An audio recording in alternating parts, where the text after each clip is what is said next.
coisa mais ruim isso, né, gente? Desculpa, que transtorno, mas é que eu achei que fosse ficar muito grande, né? O vídeo maior que 10 minutos, mas agora eu vou seguir num só, tá? Se eu não conseguir enviar depois, eu vou cortando ele, bem tranquilo.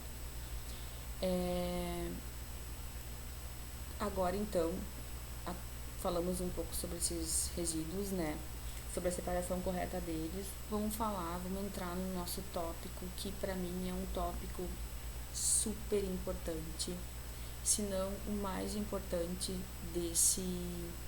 dessa nossa, não disciplina, porque tem muita coisa legal que vem por aí, mas assim, a segurança do paciente, que hoje é muito falada, ela é primordial.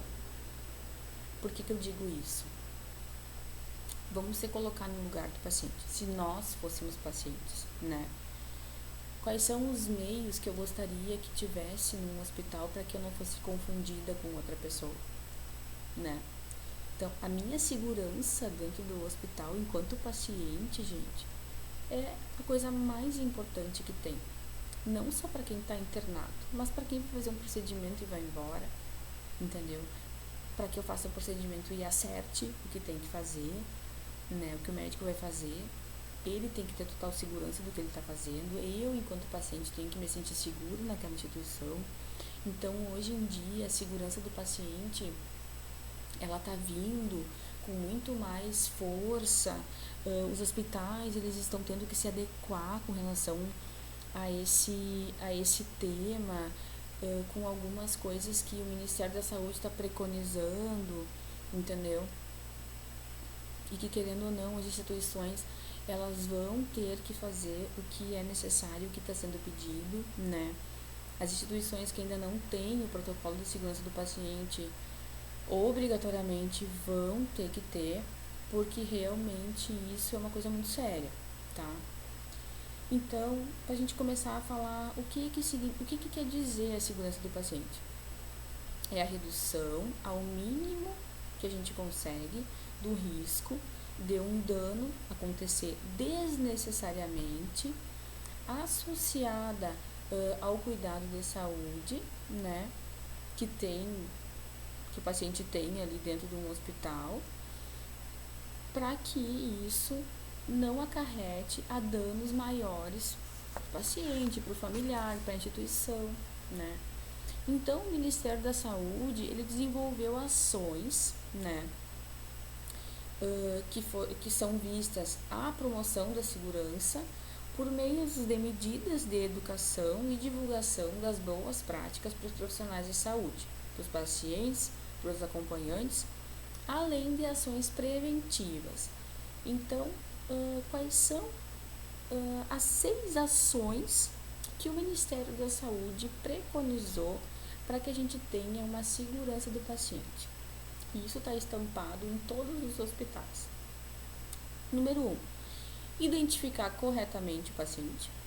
Número 2, melhorar a comunicação entre profissionais da saúde, isso nada mais é que a passagem de plantão corretamente, né?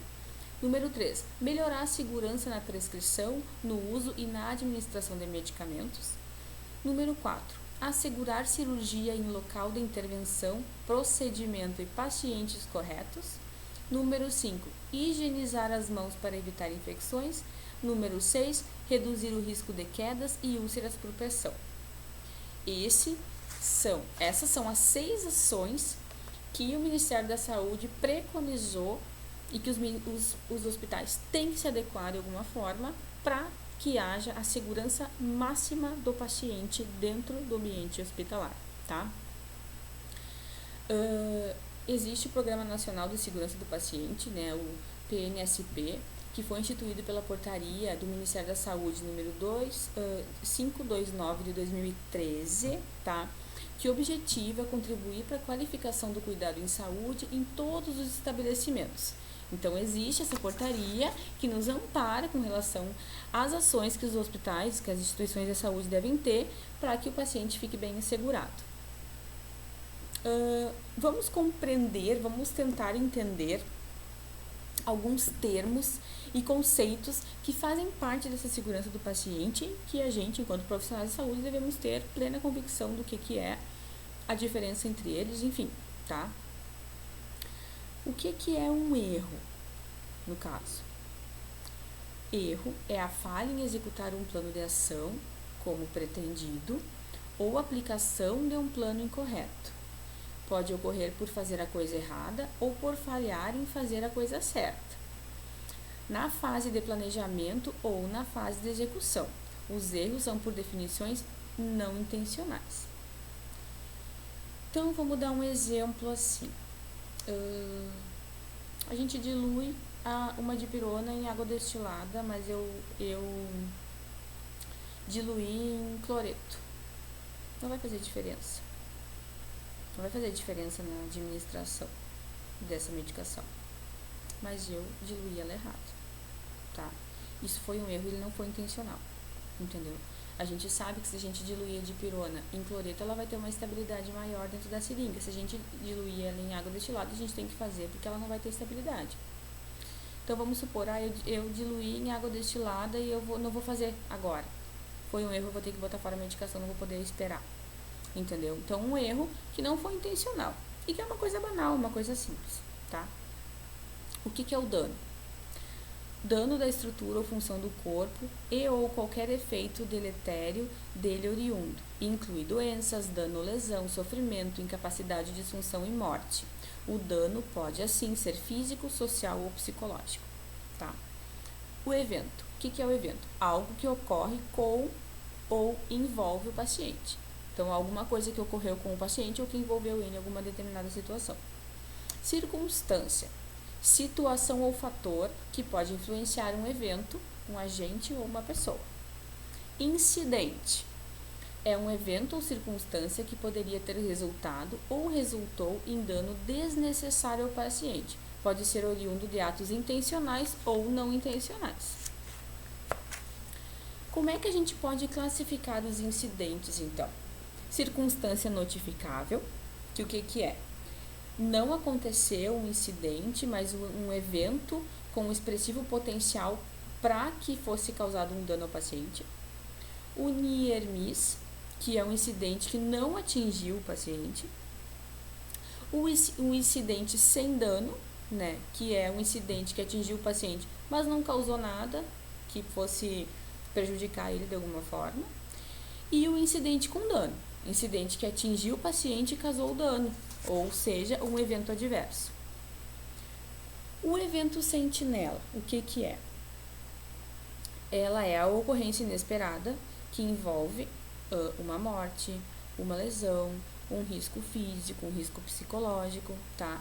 E ele se chama sentinela porque ele envia um sinal que requer atenção. E o que a gente pode identificar? Morte inexplicada ou inesperada, o paciente parou. Perda de função permanente, erro na cirurgia, no local de incisão cirúrgica, uma reação transfusional, né, uma reação adversa a alguma droga, o paciente é alérgico e não sabe, ingere a droga, acontece alguma coisa, algum erro de medicação feito pelo profissional da saúde, suicídio, enfim, queda, fogo. Isso daí é um evento sentinela, que é imediato, que a gente precisa achar uma solução. O risco de queda, hoje, ele é muito falado, né? Porque, principalmente em idosos, sabe? Altamente, hoje em dia, a gente tem quedas de pacientes idosos em alto número dentro de uma instituição. E isso é falta de cuidado, tanto do cuidador que está ali junto, quanto do profissional da saúde, que somos nós que estamos frente ao paciente, né? Então, a queda, ele é um evento multifatorial. E o aumento do seu risco está associado às alterações fisiológicas, às fragilidades, aos medicamentos. Então, por exemplo, eu fiz uso de uma medicação que me deixou tonto, eu fui levantar e cair, né? Isso pode acontecer. Também são descritos como fatores de risco para a queda a agitação, a tonteira, confusão, fraqueza muscular, isso daí. As principais vítimas são os idosos, né? E em função das alterações decorrentes da senilidade, do aumento das patologias crônicas, do uso de muitas medicações que juntas podem causar alguma coisa. E o risco de queda, ele tem maior impacto nas faixas etárias mais avançadas, né? Então, isso pode gerar diversas complicações, lesões, fraturas desnecessárias, traumatismo, o medo de cair de novo. Então, eu não vou mais descer agora da cama porque eu vou cair de novo. Isso aí o idoso tem muito, né? Porque já caiu uma vez, tem medo de cair de novo. Isso não acontece somente com o idoso, a gente sabe. Mas é uma questão muito falada hoje em dia e a gente bate na mesma tecla. Existem protocolos para que diminua o risco de queda em pacientes idosos, né? E isso é feito junto com o cuidador que está diretamente com o paciente no quarto, né? É muito importante, a gente não pode deixar o paciente sozinho, principalmente paciente idoso, paciente psiquiátrico. A gente não pode deixar esse paciente sozinho. Existe uma normativa que diz que o paciente maior de 60 anos, o idoso, ele tem que ter acompanhante 24 horas por dia dentro do hospital. Então, é assegurado a ele isso. E quando acontece de não ter, a família tem que estar ciente de todas as coisas que podem vir a acontecer, porque a equipe da enfermagem não pode estar ali o tempo todo só num paciente. Então, assim, a queda é muito importante, a gente precisa dar um pouco mais de atenção a isso, porque é um evento adverso bastante notificado via Anvisa, tá? E a gente tem que tentar diminuir as causas e, enfim, né, as coisas que acontecem em relação aos eventos adversos, tá? Partindo para um tópico muito importante, se não o mais importante da segurança do paciente, é a questão da cirurgia segura. Hoje em dia a gente tem falado muito nisso e a gente tem visto e acompanhado dentro do ambiente hospitalar, dentro do centro cirúrgico principalmente, o quão importante foi nosso objetivo de implementar o checklist da cirurgia segura, que veio junto com essa questão da segurança do paciente, né, para que fosse feito mais uma coisa para que não se confundisse tanto o paciente, quanto o médico, quanto o procedimento, quanto o local cirúrgico, enfim. O que acontece hoje? A Organização Mundial da Saúde, ela elaborou um modelo de checklist para ser usado nas cirurgias, tá? Após ela ter feito isso, todos os hospitais, todas as instituições que fazem procedimentos cirúrgicos, elas tiveram que se adequar a esse checklist, tá? A cirurgia segura, ela contempla medidas que têm que ser adotadas para reduzir o risco de algum evento adverso que cause dano ao paciente, que pode acontecer antes, durante e depois do procedimento cirúrgico, tá? Então, é muito importante esse checklist, e esse checklist ele é feito na entrada, ele é feito em 3 etapas: entrada, time out e a saída, né? A entrada antes da indução anestésica. O time out ou a pausa é antes da incisão cirúrgica. E a saída é antes do paciente deixar o centro cirúrgico, tá? Esses elementos do checklist, eles podem ser adequados de acordo com a necessidade e a realidade de cada instituição, né? Então, cada instituição tem o seu checklist da cirurgia segura, né? Aqui, depois eu vou dar alguns exemplos para vocês. Os 3 principais instituições que a gente tem na cidade, cada um tem o seu checklist específico, né? Só que assim, ele não pode ser muito extenso, ele tem que ser uma coisa bem fácil e bem rápida, porque o cirurgião, ele não fica esperando fazer o checklist para começar, entende? Então, falando um pouquinho dessas 3 etapas, o que é? A primeira etapa, que é a entrada do paciente, objetiva confirmar a identidade do paciente e as informações necessárias para realizar aquele procedimento. Ou seja, o nome do paciente, idade do paciente, quais são as patologias prévias, é diabético, hipertenso, cardiopata, faz uso de alguma medicação contínua, quais são elas, Tá em NPO, né? Nada por via oral, desde que horas, que tá sem comer, sem beber água, enfim. Alguma particularidade, alguma alergia medicamentosa alimentar que esse paciente tenha, se ele transfundiu sangue, se ele tem reserva de glóbulos, tudo isso a gente faz. Então, por exemplo, o paciente deu entrada em sala cirúrgica, o circulante de sala vai lá, pega o checklist, deu paciente fulana de tal, tantos anos, tá em NPVO desde o meio-dia, é diabética, hipertensa, cardiopata, faz uso de tais medicação, não tem nenhuma alergia medicamentosa nem alimentar, desconhece alergias, tem reserva de glóbulos, não transfundiu o sangue nas últimas horas, nem na unidade. Isso aí é a entrada do paciente. Confirmou isso daí, nós vamos passar para a segunda etapa, que é a pausa, né? São confirmadas informações básicas do paciente e do procedimento. Além disso, nesse momento é a hora da gente conferir se a esterilização do material utilizado foi feito. Isso a gente vai falar um pouquinho mais adiante, quando a gente começar a falar de CME, né? Que o que acontece? Existem alguns testes que a gente faz no material para ver se ele está esterilizado corretamente. Esses testes, nesse momento do checklist da cirurgia segura, ele é colocado.